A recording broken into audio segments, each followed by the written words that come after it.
మనము అన్ని విషయాల్లో ఆస్వాదించబడాలి అంటే మనం ఏం చేయాలనే దాని గురించి ఈరోజు మనం ధ్యానం చేయబోతా ఉన్నాం.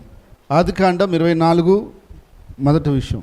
అబ్రహాము బహుకాలము గడిచిన వృద్ధుడైనను అన్ని విషయంలోనూ యెహోవా అబ్రహామును ఆశీర్వదించును. చాలు చూడండి, దేవుడు అన్ని విషయాల్లో అబ్రహాముని ఏం చేశాడంట? ప్రతి విషయంలో అబ్రహాముని దేవుడు ఆశీర్వదించాడు. అయితే మనం కూడా అన్ని విషయాల్లో ఆస్వాదించబడాలి అని అంటే మనం ఏం చేయాలో అది మనం తెలుసుకోవాలి, అది మనము జాగ్రత్తగా అనుసరించి నడుచుకోవాలి. దాని గురించి ఈరోజు నేను మీతో మాట్లాడబోతా ఉన్నాను. మొదటి విషయం, మొదటి తెస్సలోనికీయులకు రాసిన పత్రిక 5:18. ప్రతి విషయమందును కృతజ్ఞతాస్తుతులు చెల్లించుడి, ఇలాగూ చేయుట యేసుక్రీస్తునందు మీ విషయంలో దేవుని చిత్తం. ప్రతి విషయంలో దేవుని మనం కృతజ్ఞతలు చెల్లించాలి. ఇది నేను చాలాసార్లు కూడా మీకు చెప్పాను, మళ్ళా కూడా ఈ అంశాన్ని బట్టి చెప్పవలసి వస్తుంది. మనం అన్ని విషయాల్లో ఆస్వాదించబడాలంటే అన్ని విషయాల్లో ప్రతి విషయంలో మనం దేవునికి కృతజ్ఞత చెల్లించాలి, దేవునికి థ్యాంక్స్ చెప్పాలి. అది మనం ఎప్పటికీ మర్చిపోకూడదు. అది మనం మర్చిపోయామంటే మొదట్లోనే మనం తప్పైనట్టు. కాబట్టి ప్రతి విషయంలో మనం దేవునికి ఏం చెప్పాలి? కృతజ్ఞతాస్తుతులు చెప్పాలి, దేవుణ్ణి స్తుతించాలి, దేవుని గణపరచాలి. ఎందుకంటే దేవుడు సహాయం లేకుండా మనకి ఏది ఎవరు చేయరు. దేవుని చిత్తాన్ని మనము జరిగించే వాళ్ళమైతే ఖచ్చితంగా మనము ప్రతి విషయంలో కృతజ్ఞత చెల్లించడం నేర్చుకోవాలి. తర్వాత రెండో విషయాన్ని చూడండి, ఫిలిప్పీ 4:6. దేని గురించి చింతింపకుడు కానీ ప్రతి విషయంలోనూ ప్రార్థనా విజ్ఞాపన చేత కృతజ్ఞతాపూర్వకంగా, అంటే ప్రతి విషయాన్ని కూడా ఏది దాచకుండా దేవుడికి చెప్పాలంట. మనం ఏం చేయాలి? ప్రతి విషయము మనము ఏది మరుగు చేయకుండా ప్రతి విషయాన్ని కూడా దేవుడికి చెప్పేసేయాలి. నా హృదయంలో ఏదైనా ఆలోచన వచ్చినా, ఏదైనా తలంపులు వచ్చినా నేను దాని విషయమై దేవుడికే మొదట చెప్తా. ప్రభువా, నా తలంపు ఇలా ఉంది, నా హృదయం ఇలా ఉన్నాయి, దాని విషయం నీ చిత్తమైతే జరిగించు, చెయ్యి అని చెప్పి ఆయనకే చెప్తాను. ఎందుకంటే దేవుని వాక్యం ఏం చెప్తుంది? ప్రతి విషయంలో దేవుడికి చెప్పాలా, ప్రతిదీ దేవుడికి చెప్పాలి. నువ్వు నీ విషయం ఏదైనా సరే, నీ కుటుంబ విషయం ఏదైనా సరే, నీ బిడ్డల విషయం ఏదైనా సరే, నీ పని విషయం ఏదైనా సరే, నీ ఉద్యోగ విషయం ఏదైనా సరే, నీ వ్యాపార విషయం ఏదైనా సరే, ఏమి జరిగినా సరే, ఏమి వచ్చినా సరే, ఏమి కలిగినా సరే, ప్రతిదీ దేవుడికి చెప్పేయాలంతే. హల్లెలూయా. ఎవరు చెప్పాలి? దేవుడికి చెప్పాల్సిందే. ప్రతిదీ దేవుడికి చెప్పాలా. దేవుడికి నువ్వు చెప్పుడు ద్వారా నీ హృదయంలో సమాధానం వస్తుందంట. నీకు ఏ టెన్షను, ఏ దిగులు, భయం ఉండదు. దేవునికి నువ్వు చెప్పి ప్రార్థించడం ద్వారా నీ హృదయంలో సమాధానం వస్తుందట. అందుకని ప్రతి విషయంలో దేవుని స్తుతించాలి, ప్రతి విషయాన్ని దేవునికి చెప్పాలి. ఏం చేయాలి? అది ఏదైనా కానీ దేవునికి చెప్పాలి. దేవునికి చెప్తే మనకు అనుకూలమైతే దేవుడు చేస్తాడు. ఒకవేళ ప్రతికూలం అంటే ఆగిపోయి కూడా ఆపేస్తాడు. ఏమైంది అప్పుడు? మనకు మేలే జరగనివ్వండి, కీడెందుకు జరగాల?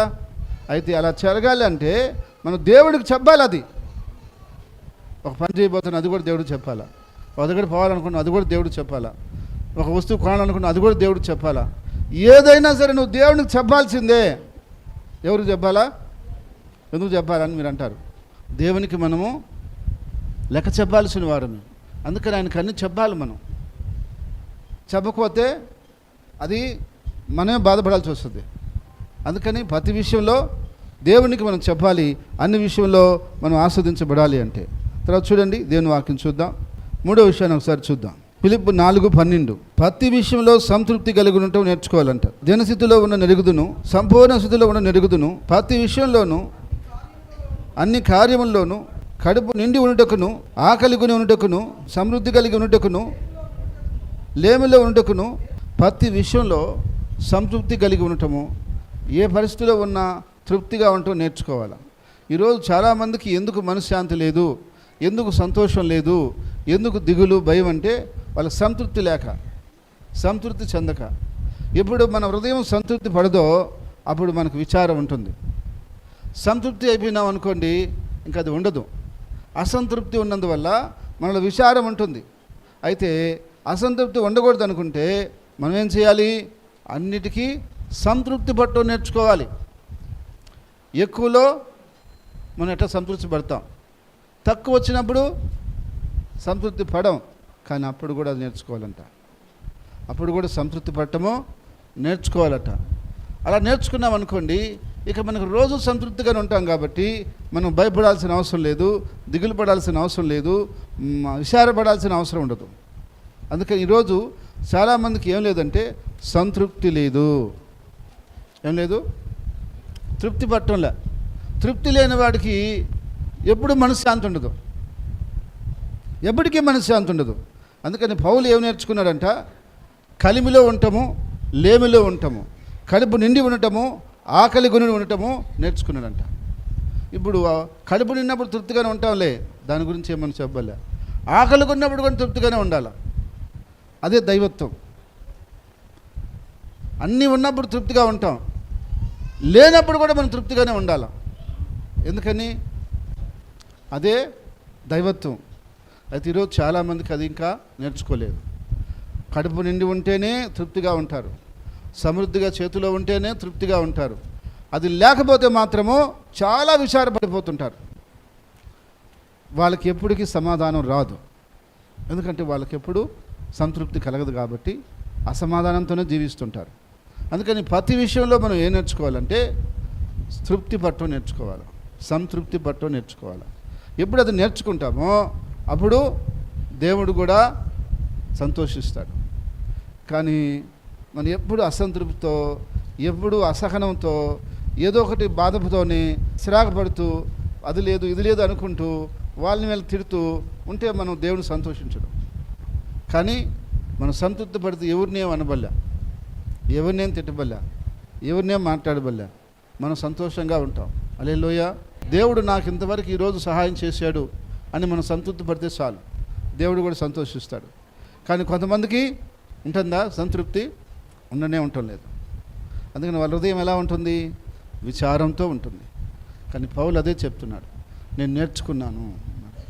నువ్వు అన్ని విషయంలో ఆస్వాదించబడాలంటే ఇది నేర్చుకోవాలి. నువ్వు ఎప్పుడు ఇది నేర్చుకుంటావో నీ జీవితంలో ఇక ఆ యొక్క విచారం అనేది ఉండదు. దేవుణ్ణి స్తుతిస్తావు, ప్రార్థిస్తుంటావు. నా ముందు కూడా ఎన్నో విషయాలు ఉంటాయి, ఎన్నో అవసరాలు వస్తుంటాయి, ఎన్నో పనులు ఉంటుంటాయి, ఎన్నో ఆర్థిక సంబంధమైనటువంటి అవసరాలు వస్తుంటాయి. అయినప్పటికీ నేను సంతోషంగానే సంతృప్తిగానే ఉంటా, దేవుని స్తుతిస్తూనే ఉంటా, ప్రార్థిస్తూనే ఉంటా ప్రతి విషయంలో. అంతేగాని నేను విచారపడను. మన దేవుడు గొప్ప దేవుడు. అందుకని ఏ స్థితి అయినా, ఏ పరిస్థితి అయినా నువ్వు సంతృప్తిగానే ఉండాలి. ఎప్పుడు నువ్వు అలా సంతృప్తిగా ఉంటావో దేవుడు నీకు సహాయం చేస్తాడు. నువ్వు అసంతృప్తి పడకూడదు. కార్యం జరిగినా అసంతృప్తి పడకూడదు, జరగకపోయినా అసంతృప్తి పడకూడదు. అయితే మనము సంతృప్తి కలిగి ఉంటే ఆయన స్తుతించగలుగుతాం, అసంతృప్తితో ఉంటే ఆయన మనం స్తుతించలేం. కాబట్టి ఏ పరిస్థితికైనా, ఏ స్థితికైనా మనం ఏం చేయాలి? సంతృప్తిగా ఉండి దేవానికి స్తోత్రం తండ్రి, ఈ సమయాన్ని బట్టి నీ స్తోత్రం, చేసిన సహాయం కొరకు స్తోత్రం. మనకిస్తున్న ప్రతిదాన్ని బట్టి కూడా దేవునికే స్తోత్రం చెల్లించాలి. ఆయన్నే మనము మహింపరచాలి. ఎవరిని? దేవుణ్ణి మహింపరచాలి. అది దేవుడు కోరుకున్నాడు. కాబట్టి అందుకని సమస్త మహిమ, ఘనత, ప్రభావాలు ఆయనకే చెందునుగాక. ఆమేన్. తర్వాత మరొక విషయాన్ని మనం జ్ఞాపకం చేసుకుందాం. చూద్దాం రండి, దేవుని వాక్యం చూద్దాం. 2వ దినవృత్తాంతాలు 31:21 వస్తున్నాం. ప్రతి విషయంలో మనం హృదయపూర్వకంగా అన్ని జరిగించాలట. ప్రతి పని ఎట జరిగించాడు? జరిగించి వరదలేడంట. ఈరోజు మనం జరిగించే పనులు కూడా ఎట చేయాలంటే, ఏ పన్ను చేసినా హృదయపూర్వకంగా చేయాలా. ఎట చేయాలి? హృదయపూర్వకంగా చేయాలా. చాలామంది చేస్తారు కానీ బాధపడతా చేస్తారు. అలా చేసి కూడా ఫలితం ఉండదండి. అలా చేసి కూడా ఫలితం ఉండదు. ఎప్పుడైనా మనం ఏదైనా పని చేసినప్పుడు హృదయపూర్వకంగా చేయాలా. ఫలితం దేవుడిస్తాడు, ఫలితము దేవుడిస్తాడు. మనం చేసేటప్పుడు శక్తి లోపం లేకుండా ఆ పనిని మనము హృదయపూర్వకంగా చేయాలి. ఇష్టంగా చేస్తే దాన్ని బాగా చేయగలుగుతాం. కష్టంగా చేస్తే దాన్ని బాగా చెయ్యం. నిజమా కాదా? అది ఇష్టపడి చేస్తే అది బ్రహ్మాండంగానే ఉంటుంది. కానీ దేవుని యొక్క వాక్యం ఏం చెప్తుందంటే, మనం చేసే పని ఏదైనా సరే హృదయపూర్వకంగా చేయాలంట. మనం వర్ధిల్లాలంటే భక్తుడు అలాగా చేశాడు కాబట్టి ఆయన అన్ని విషయాల్లో ఏమయ్యాడు? వర్ధిల్లాడు. కాబట్టి ఎవరికి ఏ పని చేసినా, లేక మీకు ఇంటి కొరకు మీరు ఏమైనా చేసుకున్నా, దేవుని కొరకు ఏమైనా చేస్తున్నా, స్వార్థ కొరకు ఏమైనా చేస్తున్నా, అది హృదయపూర్వకంగా చేయాలి. హల్లెలూయా, హల్లెలూయా. ఎట్లా చేయాలి? హృదయపూర్వకంగా చేయాలి మీరు. అంతేకాని మొహమాటం చేసినాము, బలవంతంతో చేసినాము అని అనకూడదు. ఎందుకని? దానివల్ల మనకు ఆశీర్వాదము రాదు. కాబట్టి అందుకని మనం చేసే ప్రతి పని హృదయపూర్వకంగా చేయాలి. చేయలేవా? దాన్ని గమ్మైపో, నేను చేయలేని చెప్పి. అంతేగాని నువ్వు చేస్తూ కూడా హృదయపూర్వకంగా చేయకుండా ఉండకూడదు. లేదా ఫస్ట్లోనే ఒప్పుకున్నప్పుడు ఏం చెప్పాలా? ఇది నా వల్ల కాదు, నేను చేయను. ఒప్పుకున్న తర్వాత దాన్ని ఖచ్చితంగా హృదయపూర్వకంగానే మనం చేసి ముగించాలి. అది దేవుడు చూస్తాడు, దేవుడు మనకు ప్రతిఫలము ఇస్తాడు. ఇప్పుడు మీరు నన్ను గమనించారో లేదో, నేను ఎవరికైనా ఏ పని మీద వచ్చినా, ఏదైనా కొనియటానికి వెళ్ళినా, ఏదైనా ఒక బిడ్డను మాట్లాడటానికి వెళ్ళినా, నా హృదయపూర్వకంగానే చేస్తాను. కానీ 1% కూడా ఇది మన కార్యం కాదులే, మనం దీన్ని అంత ఇంట్రెస్ట్గా చేయబడలేదు అనుకోను. నేను ఎప్పుడు అనుకోను. ఎందుకంటే అది దేవుని యొక్క మాట ప్రకారంగా ఆ పని ఎలా చేయాలి? హృదయపూర్వకంగా చేయాలి. మన వల్ల చేయలేమా? నా వల్ల కాదు అని చెప్పాలా. చేసినామా? హృదయపూర్వకంగా దాన్ని చేయాలి. అయితే దేవుడు అక్కడ మనం చెప్తున్నాడు, ఆయన హృదయపూర్వకంగా అలా చేసి ఏమయ్యాడంట? మళ్ళీ చదవండి అన్నమాట. దేవుని మందిర సేవ విషయమే కానీ ధర్మంతటి విషయం అందేమి తాను ఆరంభించిన ప్రతి పని అతడు హృదయపూర్వకంగా జరిగించి వర్ధిల్లెను. ఎలా జరిగించాడంట? హృదయపూర్వకంగా జరిగించి వర్ధిల్లాడంట. కాబట్టి ఈరోజు నువ్వు అన్ని విషయాల్లో వర్ధిల్లాలి అంటే నువ్వు చేస్తున్న పని హృదయపూర్వకంగా చేయాలి. చాలామంది కష్టంతో చేస్తారు, బాధతో చేస్తారు. అలా చేసి కూడా ఫలితం రాదు. ఒకవేళ దేవునికి ఏదైనా ఇవ్వాలన్నా కూడా హృదయపూర్వకంగానే ఇవ్వాలి. దేవునికి ఏదన్నా నువ్వు పని చేయాలన్నా హృదయపూర్వకంగా చేయాలి. ఈ పని చేస్తే మనకు ఎవరు డబ్బులు ఇవ్వరు కదా, మనం ఎందుకు ఈ పని కష్టపడి చేయాలనుకోకూడదు. మనుషుల దగ్గర డబ్బులు మనకు రాకపోయినా దేవుడు ఇంకో రూపంలో ఇస్తాడు. లేదు మనం కష్టపడి మనం బాధపడి చేసేవనుకోండి, అది మనకు నష్టమే, చేసి కూడా నష్టమే.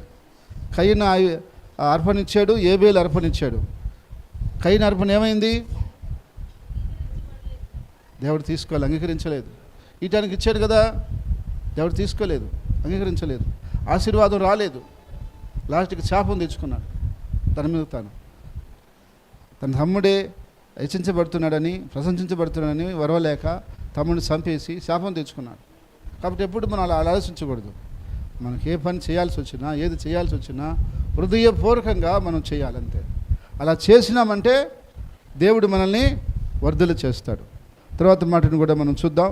1 సమూయేలు 18-14.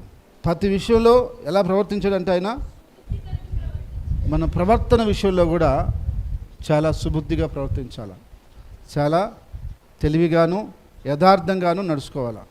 మన ప్రవర్తన విషయంలో యథార్థంగా ప్రవర్తించాలి. ఈరోజు ఎలా ప్రవర్తిస్తున్నారు? భర్త ముందు ఒక విధంగా, భర్త లేనప్పుడు ఒక విధంగా, తల్లిదండ్రుల ముందు ఒక విధంగా, తల్లిదండ్రులు లేనప్పుడు ఒక విధంగా, భార్య ముందు ఒక విధంగా, భార్య లేనప్పుడు ఒక విధంగా, బయట ఒక విధంగా, లోపల ఒక విధంగా, చర్చిలో ఉన్నప్పుడు ఒక విధంగా, చర్చిలో లేనప్పుడు ఒక విధంగా ఇలా ప్రవర్తిస్తున్నారు. అలా మనం ప్రవర్తించకూడదు. మన ప్రవర్తన ఎలా ఉండాలి? సుబుద్ధిగా ఉండాలి, యథార్థంగా ఉండాలి. మరొక మాట కూడా దేవుడి వాక్యంలో ఏమంటాడంటే మీ ప్రవర్తన యథార్థంగా ఉండాలంటాడు. ఎలా ఉండాలి? యథార్థంగా ఉండాలి. అయితే ఈరోజు ఎంతమంది యథార్థంగా ఉన్నారు అంటే చాలామంది యథార్థంగా ప్రవర్తించడం లేదు. వాళ్ళ ప్రవర్తనలో తేడా కనిపిస్తుంది. యథార్థంగా ప్రవర్తించే వాళ్ళు మనకు తెలుస్తారు, యథార్థంగా ప్రవర్తించిన వారు కూడా మనకు తెలుస్తారు. కానీ మన దేవుడికి ఏం కావాలంటే చూడండి, ప్రసంగి గ్రంథం 7వ అధ్యాయం 29వ వచనం. ఇది ఒకటి మాత్రము నేను కనుగొంటిని, ఏమనగా దేవుడు నరులను యథార్థవంతులుగా పుట్టించును కానీ ఈ విధమైన తంత్రములు కల్పించుకొని ఉన్నారు. చూడండి, దేవుడు ఎలా పుట్టించాడు మనుషులందరినీ? అందరినీ యథార్థంగా పుట్టించాడు. ఒక భాష లేదు, ఒక రంగు లేదు, ఒక జాతి లేదు, ఒక దేశం లేదు, ఒక ప్రాంతం లేదు. ప్రతి మానవుణ్ణి దేవుడు పుట్టినప్పుడు యథార్థంగా పుట్టించాడు. అందుకని చిన్నపిల్లల్ని ఏమంటాం? లోకస్తులు ఏమంటారు? దేవుడితో సమానం. ఎందుకో తెలుసా? వాళ్ళలో ఏ మోసం ఉండదు, ఏ కపట ఉండదు, ఏ అబద్ధం ఉండదు. వాళ్ళు యథార్థంగానే ఉంటారు. వాళ్ళు ఏదైనా అడిగేవనుకో యథార్థంగానే చెప్పేస్తారు. ఎందుకంటే ఇప్పుడు వాళ్ళు యథార్థంగా ఉంటారు. అప్పుడు కొద్దిగా పెరిగి తోకలు వస్తాయే, అప్పుడు లోక జ్ఞానం నేర్చుకొని అప్పుడు ఏం చేస్తారు? కపటంగా నడుచుకోవడం నేర్స్తారు. యాడికి పోయేవారంటే నేను యాడికి పోలేదు, ఇక్కడే ఉన్నాను అంటే తప్పించుకునే దానికి. చిన్నప్పుడు అలా చెప్పరు. పెద్ద ఎదులకే ఈ లోక జ్ఞానం తెలుసుకొని తప్పించుకునేది అలవాటు చేసుకొని అబద్ధం చెప్పేదానికి అలవాటు పడతారు. ఎందుకని? యథార్థతలో నుంచి పక్కకి వెళ్ళారు. అది యథార్థంగా ఉన్నప్పుడైతే ఆ మాట చెప్పరు, అది రాదు. అయితే ఈరోజు దేవుడికి ఏం కావాలి అంటే యథార్థంగా ప్రవర్తించే వాళ్ళు కావాలి, యథార్థంగా నడుచుకునే వాళ్ళు కావాలి. 2వ దినవృత్తాంతాలు 16వ అధ్యాయం చూడండి, 9వ వచనం. తన ఎడల యథార్థ హృదయం గలవారిని బలపరచుటకై యెహోవా కనుదృష్టి లోకమందంతటా సంచారము చేయుచున్నది. ఈ విషయమందు నువ్వు మతి తప్పి ప్రవర్తించితివి గనక ఇది మొదలుకొని నీకు యుద్ధములే కలుగును. చూడండి, ఇక్కడ దేవుడు ఏమంటున్నాడు? యథార్థ హృదయులుగా ఈ ప్రవర్తించే వారిని బలపరచాలని లోకమంతా దేవుడు చూస్తున్నాడంట. కానీ ఇక్కడ ఈయన ఆ విషయంలో అలా ప్రవర్తించలేదని చెప్తున్నాడు. కాబట్టి మనం ప్రవర్తించే విషయంలో యథార్థంగా ఉండాలి. యథార్థంగా ఉంటామంటే మాటలో కానీ పనిలో కానీ వాస్తవాన్ని మనము చెప్పాలి, వాస్తవాన్ని మనం కనపరచాలి, నిజాన్ని మనం పలకాలి, నిజం మనం మాట్లాడాలి. అయితే ఈరోజు మనుషులకి ఏమైపోయిందంటే ఆ యథార్థతను కోల్పోయారు కాబట్టి అబద్ధం, మోసం, కపటం నేర్చుకున్నారు. ఆ సమయానికి ఎలా తప్పించుకోవాలా, ఆ సమయానికి ఏదో ఒకటి ఎట చెప్పి బయటపడిపోవాలా అనేది నేర్చుకున్నారు. కానీ అది రేపు ఎప్పుడైనా మనకి ఇబ్బంది వస్తుంది, అది తెలిసినప్పుడు మనం తలదించుకోవాలని అనుకుంటే వాళ్ళు చెప్పరు. కానీ దేవుని వాక్యం ఏం చెప్తుందంటే మనం యథార్థంగా ఉండటం ద్వారా దేవుడు మనల్ని వర్ధల చేస్తాడు. హల్లెలూయా. సామెతల గ్రంథం 2:7 చూడండి. ఆయన ఏం చేస్తాడు? యథార్థంగా ఉండే వారిని వర్ధల చేస్తాడు. యుక్త మార్గము నడుచుకునే వారికి ఆయన కేడంగా ఉంటాడంట. కాబట్టి మనం ఇంట్లో యథార్థంగా ఉండాలి, ఇంట్లో యథార్థంగా ప్రవర్తించాలి, అలాగే పని దగ్గర యథార్థంగా ప్రవర్తించాలి. మనం ఏదైనా ఒడిదుడుకులు వస్తే, ఏదైనా పొరపాటు జరిగితే పొరపాటు అయిందని చెప్పాలా, అంతేగాని మనం దాన్ని కవర్ చేసుకుని దాన్ని ప్రయత్నం చేయకూడదు. ఏదైనా తప్పైనప్పుడు తప్పని చెప్పడం ద్వారా మనకి రేపు ఇబ్బంది రాదు. ఇప్పుడు ఇబ్బంది తప్పొద్ది, కానీ రేపు ఇబ్బంది వస్తుంది మళ్ళీ, అది నిజమని తెలిసినప్పుడు. అందుకని మనం యథార్థంగా ఉండటం ద్వారా మంచిది. అలాగే ధనం విషయంలో మనం యథార్థంగా ఉండాలి. దేని విషయంలో? ఇప్పుడు మీకు ఒక 1000 రూపాయలు ఎవరైనా ఇచ్చారు, దాన్ని వెళ్ళి అంగడికి వెళ్ళి ఖర్చు పెట్టుకుని రమ్మన్నారు. వచ్చిన తర్వాత ఏం చేయాలి? ఎంత ఖర్చు అయిందో చెప్పి ఇంత మిగిలిందని చెప్పాలా. తర్వాత వాళ్ళు తీసుకొని మనకి తర్వాత సంగతి అది మనం చెప్పాలి. అది నువ్వు పని చేస్తున్నావు, జీతం వచ్చింది, నీకు ఎంత జీతం వచ్చిందో తెచ్చి ఏం చేయాలా? యజమాని కాడ చెప్పాలా. ఏం చేయాలా? అదేంటది? యథార్థత. కానీ చెప్పకపోతే యజమానికి ఇస్తావో, తర్వాత నువ్వు తీసుకుంటావు, తర్వాత సంగతి. ముందు ఏం చేయాలి? నువ్వు చెప్పాలా, ఇంత నాకు జీతం వచ్చింది, ఇంత నేను తీసుకుంటాను, ఇంత తీసుకో, ఇంత నీకు ఇచ్చేస్తున్నానని చెప్పుకోవాలి. అది యథార్థత. అటు చెప్పకుండా 10,000 వస్తే 5,000 ఇచ్చేసి 5,000 మనం తీసుకుని ఇంత వచ్చిందని ఇది అని చెప్పకూడదు. ఎందుకని? అది యథార్థత కాదు. ఒకవేళ నీకు 5,000 అవసరం ఉండి తీసుకోవాల్సి వస్తే నువ్వు చెప్పే తీసుకోవాలి దాన్ని. ఏమని? నాకు ఇది వచ్చింది, ఇది నేను నీకు ఇస్తున్నాను, నాకు ఇది కావాలని చెప్పి తీసుకోవాలి. అది యథార్థత. అయితే ఈరోజు ఉన్నారా అంట, ఆ యథార్థతమైనటువంటి విధానము మనకు ఉండాలి. అయితే ఈరోజు ఎలా ఉన్నారు, ఎలా నడుచుకుంటున్నారు అని అంటే, భార్య భర్త దగ్గర యథార్థంగా లేదు, భర్త కూడా భార్య దగ్గర యథార్థంగా లేరు, బిడ్డలు తల్లిదండ్రుల దగ్గర యథార్థంగా లేరు కొన్ని విషయాల్లో. అదేవిధంగా యజమానుల దగ్గర మనం యథార్థంగా ఉండాలి. మనం ఎక్కడ యజమాని దగ్గర పనిచేస్తామో అది యథార్థంగా ఉండాలి. ఉంటే ఏమవుతుంది, మన మధ్య నమ్మకం పెరుగుతుంది. మనకు ఏదైనా రేపు ఫ్యూచర్లో చేయాలనుకున్నప్పుడు మనం ఏ ఇబ్బంది లేకుండా చేసుకోగలుగుతాం. అందుకని ధనం విషయంలో కూడా మనం యథార్థంగా ఉండాలి. అయితే అది మనం అందరం కూడా నిజంగా చెప్పాలంటే నాతో సహా ఆ యథార్థతని కోల్పోయాం.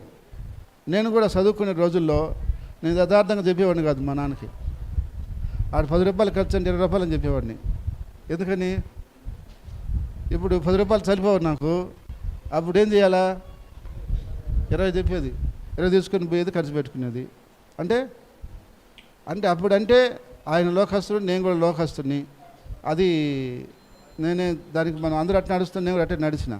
కానీ దేవుడిని నమ్ముకున్న తర్వాత కూడా మనం అటుంటానికి లేదు.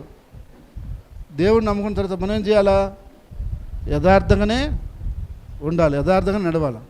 అప్పుడంటే దేవుడిని తెలియదు మనకి, లోక విధానంలో మనం కూడా నడిచాం. కానీ ఇప్పుడు దేవుడిని నమ్ముకుంటాం కదా, కాబట్టి మన ప్రవర్తన అలాగే రావాలి. అయితే అది మనలోకి వచ్చేస్తే మళ్ళీ మనం అలా చేయలేం, అలా చెప్పలేం. ఎందుకని మన మనస్సాక్షి ఒప్పుకోదు. అంతే, మన మనస్సాక్షి ఒప్పుకోదు. అలాగా అబద్ధం చెప్పడానికి, మోసం చేయటానికి మన మనస్సాక్షి ఒప్పుకోదు. అయితే ఎవరికి ఉంటుంది అంటే అది లోకానుసారం నడిచే వాళ్ళకు ఉంటుంది. ఇంకొక విషయం కూడా నేను చెప్పాలి. మా పాపకి ఈ మధ్య జ్వరం వచ్చింది. ఆ జ్వరము, జలుబు, దగ్గు వచ్చింది. ఆ రాత్రి అంతా ఉండి పొద్దున ఫోన్ చేసింది, డాడీ నాకు దగ్గుగా ఉంది, మా ఫ్రెండు పక్కన క్లినిక్ ఉంటే తీసుకుపోతారనింది, నేను వెళ్ళొచ్చేదా అని చెప్పి నేను అడిగింది. సరే వెళ్ళమ్మా, నువ్వు అక్కడికి వెళ్ళిన తర్వాత డబ్బులు ఎంత అవుతాయో కనుక్కో, నేను డబ్బులు నీకు పంపిస్తానని చెప్పా. సరే ఆమె పోయి ఒక అరగంట తర్వాత ఫోన్ చేసింది. 200 డాక్టర్ ఫీజు, ఒక ఇంజక్షన్ వేశారు, 2 రోజులు ట్యాబ్లెట్లు ఇచ్చారు, 200 అయింది, మొత్తం 400 అయిందని చెప్పింది. నేను నిజంగా వినగానే కొద్దిగా ఆశ్చర్యపడినా. ఎందుకంటే 400కు 500 అన్నా కనీసం అయిపోతుంది ఖర్చు. హాస్పిటల్కి అక్కడ పోయిస్తే 400 రూపాయలు ఇప్పుడు ఆమె 1000 రూపాయలు కూడా చెప్పకూడదా? ఇప్పుడు అర్జెంటుగా మనం ఏం చేస్తాం, ఇప్పుడు నాకాలు లేకపోయినా ఎవరో ఒకటి మీ బోట్ వాళ్ళని అడిగి ఏం చేస్తాను, 5 రూపాయలు వేయనమ్మని చెప్పి, ఎమర్జెన్సీ కాబట్టి. కానీ ఆ బిడ్డ అలా చెప్పదు. ఏం చేయదు, అలా చెప్పదు. నాకు తెలుసు కదా, ఎందుకంటే ఆమె ఫస్ట్ నుంచి అలా ఎదుగుతూ వచ్చింది. ఇంకొకరైతే ఎడ్ చేస్తాడు, ఒక 20 రూపాయలు వేసి డాడీ అంటాడు. కానీ ఆమెలో అది లేదు. ఎందుకంటే ఆమె చిన్నప్పటి నుంచే అలాగా వచ్చింది. ఎందుకంటే అది వచ్చేస్తే మనం ఏం చేయలేము, దాన్ని తప్పించి నడుచుకోలేము. కాబట్టి ఈరోజు మనం అందరూ కూడా దారిలో అలాంటి విధానంలోకి రావాలి. ఎందుకు అంటే దేవునికి యథార్థత కావాలి. ఏం కావాలి, దేవునికి యథార్థత కావాలి. కానీ నేను 400 వేస్తానా, 200 ఎక్స్ట్రాగా వేసా. ఎందుకంటే మళ్ళీ జ్వరం కదా, అది అవసరం ఉంటుందని చెప్పి. అవేమో నాకు 600 ఏమని అడగల, నాకు ఎంత ఖర్చు అయిందని చెప్పింది. కానీ అది యథార్థత. ఎందుకని తర్వాత ఎంతైనా తీసుకొని ఆమె మళ్ళీ అడిగి, కానీ ఫస్ట్ ఏం ఉండాలా, ఏం కనిపించాలా, యథార్థత కనిపించాలి. అయితే ఈరోజు మనలో చాలామంది దగ్గర ఏం కనిపించలేదు. మగ పిల్లకాయలు అట్టే ఉన్నారు, ఆడపిల్లకాయలు అట్టే ఉన్నారు. అమ్మా నాన్న తెలియకుండా అన్ని చేసేసి వస్తున్నారు. ఏదైనా సరే తల్లిదండ్రులకి ఎప్పుడు కూడా యథార్థంగా ఉండాలి. వాళ్ళే నిజమైన భక్తి కలిగిన బిడ్డలు. అలా లేని వాళ్ళు భక్తి, ఎంత భక్తి అని చెప్పినా అది భక్తి కాదు, అది నటన. కాబట్టి అలాంటి భక్తిని మనం చేయకూడదు. కాబట్టి యథార్థంగా ఉంటే దేవుడు ఎప్పుడైనా మనల్ని ఆశీర్వదిస్తాడు. తర్వాత విషయాన్ని చూడండి, కొలస్సీలు రాసిన పత్రిక 4:12 చూడండి. మనం ప్రతి విషయంలో దేవుని చిత్తాన్ని గ్రహించిన వారై దేవుని చిత్తాన్ని జరిగించే వాళ్ళుగా ఉండాలంట. మనం ఏ విషయంలో అయినా సరే ఏం గ్రహించాలి, దేవుని చిత్తాన్ని గ్రహించి అనుసరించి నడుచుకునే వాళ్ళుగా ఉండాలంట. ప్రతి విషయంలో దేవుని చిత్తాన్ని మనం అడగాలి, దేవుని ఇష్టాన్ని మనం అడగాల. ప్రభువా నీకు ఇష్టమా, నీ చిత్తమా, ఇది నీకు ఇష్టమేనా, ఇలా చేయమంటావా, ఇలా వద్దంటావా అని ప్రతి విషయంలో ఆయన అడగాలి. ఆయన చిత్తాన్ని మనం గ్రహించాలి, ఆయన చిత్తాన్ని మనము జరిగించాలని దేవుని వాక్యం చెప్తుంది. ఈరోజు చాలామంది అది తెలుసుకోలేకపోతున్నారు. నేను గతంలో కూడా దీని గురించి నేను మీకు చెప్పాను, దేవుని చిత్తం ఎలా తెలుసుకోవాలని చెప్పి. కాబట్టి దేవుని చిత్తం అలా తెలుసుకొని ఆ రీతిగా మనం దేవుని చిత్తాన్ని జరిగించడం ద్వారా దేవుని రాజ్యంలో రేపు మనము ఉండగలుగుతాం. తర్వాత చూడండి, ఒక మాట చివరిగా ఈ మాట చదువుకొని ముగిద్దాం. 1 కొరింథీ 9:25. మనం మరొకటి చేయాల్సిన విషయం ఏంటంటే, మరొక విషయం, అన్ని విషయాల్లో మితం ఉండాలి. అన్ని విషయాలంటే మాట్లాడే విషయంలో మితం ఉండాలి, తినే విషయంలో మితం ఉండాలి. కొన్ని విషయాల్లో మనం మితం తప్పిపోతుంటాం. ఇప్పుడు ఏమవుతుంది, మనకే ప్రాబ్లం వస్తుంది. ఎక్కువగా మాట్లాడితే దోశ వండక మానదన్నాడు. ఎంతవరకు మాట్లాడాలో అంతవరకే మాట్లాడాలి, అంతకు మించి అదనపరిచిగా మాటలు అవసరం లేదు. అలా మనం మాట్లాడుతూ ఉన్నాం అనుకుంటే ఏదో ఒక దోషం వస్తుంది. అందుకని అన్ని విషయాలు ఎటు ఉండాలంట, మితంగా ఉండాలి. ఒక వ్యక్తితో సహవాసం చేసినా ఎంతవరకు చేయాలి, లిమిట్ ఎంతవరకు, అంతవరకే సహవాసం చేయాలి. కొంతమంది ఎటు చేస్తారు, ఓవర్ చేసేస్తారు. ఆ తర్వాత మనస్పర్ధలు వస్తాయి, మళ్ళీ తిట్టుకుంటారు, కొట్టుకుంటారు, ఈడిపోతారు. అటు ఉండకూడదు. ఒక లిమిట్ ఎంతవరకు, మన స్థాయి ఎంతవరకు, మన లిమిట్ ఎంతవరకు, అంతవరకే మనం పోవాలా. తినాలా, ఎంతవరకు తినాలా, మనకి ఎంత అయితే సరిపోద్దో, మనంతా అరాయించుకోగలమో అంతే తినాలా. అంతేగాని ఓసీగా వచ్చిందని మతం తినకూడదు. తింటే దెబ్బ కొట్టేస్తుంది. చాలాసార్లు జనాలు అలాగే ఇబ్బంది పడుతుంటారు. ఏదో వంద ఖాళీగా అని చెప్పి తినేయటం, అలా ఇబ్బంది పడటం. ఒక మితమని దేవుడు ఎందుకు చెప్పాడు, ఆ మితమే. ఇప్పుడు దీంట్లో ఎన్ని నీళ్ళు పడతాయి, 1 లీటర్ అని రాస్తుంది. అగో 1.5 లీటర్ దీంట్లో పోయాలని చూస్తే ఏమవుతుంది. కానీ దీనికి మితం ఎంత, ఇటు పోస్తే దీనికి ఏం ఇబ్బంది లేదు. మనం దీని నిండా పోసుకుని ఎత్తుకొని పోవచ్చు. 2 లీటర్లు కూడా నా కాడ నీళ్ళు ఉన్నాయి, దీనికి పోసేస్తానంటే ఇది పట్టదు. దీని మితం ఎంత, 1 లీటరే. కాబట్టి లీటర్ కన్నా తక్కువ పోసుకుంటే ఇబ్బంది ఏం లేదు. లీటర్ కంటే ఎక్కువ పోయాలని చూడకూడదు. ఎక్కువ పోయాలంటే అది అజ్ఞానం. అది ఎందుకంటే ఇది పట్టేదే లీటర్ అయినప్పుడు నువ్వు 2 లీటర్లు ఎట్టు పోస్తావు. కాబట్టి మన యొక్క విషయం కూడా మనకు తెలిసి ఉండాలి. మనం ఎంతవరకు లిమిటు, మన పరిస్థితి ఎంత, మనం ఏంది అని ఆ లిమిట్లోనే మనం పోతూ ఉండాలి. ఆ లిమిట్ దాటిందనుకో కథ మారిపోతుంది, మళ్ళీ పరిస్థితులు మారిపోతాయి.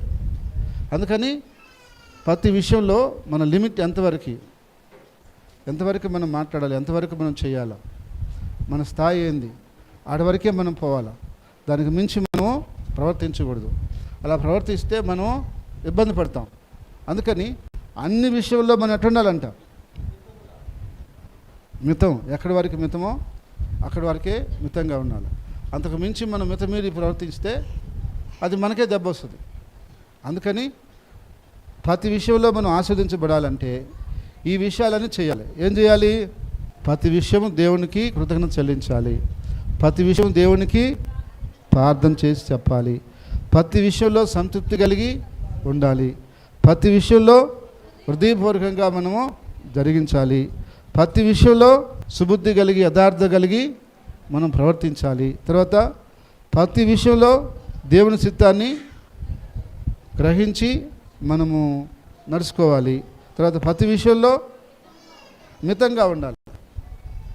మితంగా ఉన్నామనుకోండి ఇబ్బంది లేదు. ఆ మితం తప్పిపోతే మనకి ఎప్పటికైనా ఇబ్బంది వస్తుంది. అందుకని అబ్రహాము ఎందుకు దేవుడు అన్ని విషయాల్లో దీవించబడ్డాడు, ఈ విధంగా ఆయన నడుచుకున్నాడు. కాబట్టి ప్రతి విషయంలో దేవుడు ఆయన ఆశీర్వదించాడు, ప్రతి విషయంలో దేవుడు ఆయన దీవించాడు. కాబట్టి మనం అందరం కూడా అన్ని విషయాల్లో దీవించబడాలి. అబ్రహాము దీవించబడినట్టు మనం అందరం దీవించబడదాం గాక. అబ్రహాము ప్రతి విషయంలో ఆస్వాదించబడినట్టు మనమందరం ఆస్వాదించబడదాం గాక. ప్రతి ఒక్కరూ వర్ధిల్లుదురుగాక. ప్రార్థన చేసుకున్నాం. ప్రేమ కలిగిన తండ్రి, పరిశుద్ధమైన దేవా, నీ స్తుతులు స్తోత్రాలు చెల్లిస్తున్నాం. ఇంతవరకు నీ కృపను బట్టి, నీ సహాయాన్ని బట్టి మా అందరితో మీరు సూటిగా స్పష్టంగా మాట్లాడుతూ ఉన్నారు తండ్రి. మీరు చేసిన ప్రతి కార్యం కొరకు ప్రతి మేలు కొరకు, ప్రతి విషయం కొరకు తండ్రి నీ ఆత్మ చేత ప్రతి బిడ్డని, ప్రతి కుటుంబాన్ని పేరు పేరున మీరు ఆశీర్వదించి దీవించి వర్ధల చేయమని, నీ బలమైన కార్యాలు ప్రతి బిడ్డకి, ప్రతి కుటుంబానికి మీరు అనుగ్రహించమని, అన్ని విషయాల్లో ఆశీర్వదించమని యేసునామమున ప్రార్థిస్తున్నాము తండ్రి. ఆమేన్. క్రీస్తునందు ప్రియ సహోదరి సహోదరులందరికీ ప్రభు యొక్క నామములో వందనాలు తెలియజేస్తున్నాను. గత 28 సంవత్సరాల నుండి ప్రభు యొక్క పరిచర్యలో కొనసాగటానికి ప్రభు ఎంతగానో కృప చూపించుకున్నాడు. అయితే ఈ సంవత్సరం నుండి జీసస్ సేవ్ టీవీ ద్వారా దేవుని వాక్యాన్ని అనేకులకు అందించడానికి దేవుడు మా మీద ఎంతో కనికరం చూపించున్నాడు.